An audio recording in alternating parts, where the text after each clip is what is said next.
चल घास काट ला में खेत में दे मोनू कह रहा मोनू मोनू गुर्जर हिंडोन बाओ बड़ी बा घर को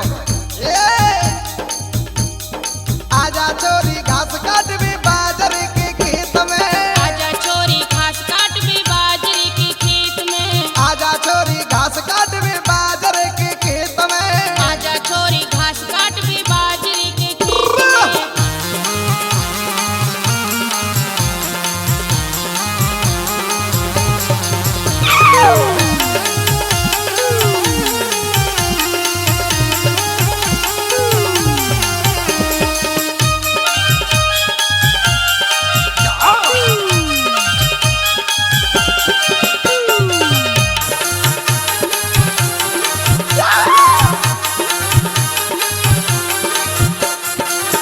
और कह रहा के सुन ले छोरी का कह रहा हूँ ठाड़ी ठाड़ी क्यों हंस रही ले पकड़ दातड़ी हाथ में ठाड़ी ठाड़ी क्यों हंस रही ले पकड़दा खड़ी हाथ में ठाड़ी ठाड़ी क्यों हंस रही ले पकड़ दातड़ी हाथ में ठाड़ी ठाड़ी क्यों हंस रही ले पकड़दा खड़ी हाथ में इच्छा पूरी कर दूं तेरी चल तू मेरे साथ में इच्छा पूरी कर दूं तेरी चल तू मेरे साथ में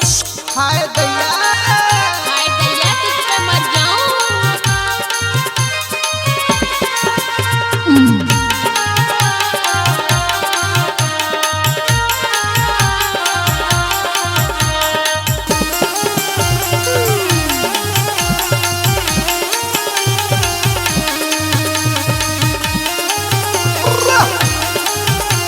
क्या बात है धीरे भैया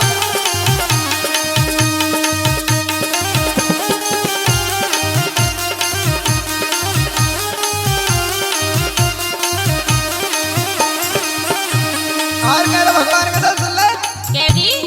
तू ऐसानी में हूँ पट्टा खेल कबड्डी रेस में आजा चोरी घास काट में बाजरे के खेत में आजा चोरी घास काट भी बाजरे के खेत में आजा चोरी घास काट भी बाजरे के खेत में और क्या कह रहा हूँ का कह रहा हूँ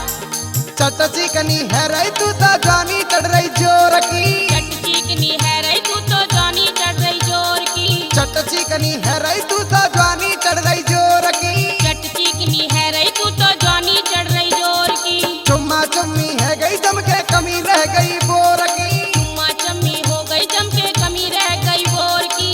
और सुन लगोरी कह दे छोरी एक बार तू ले ले हंस के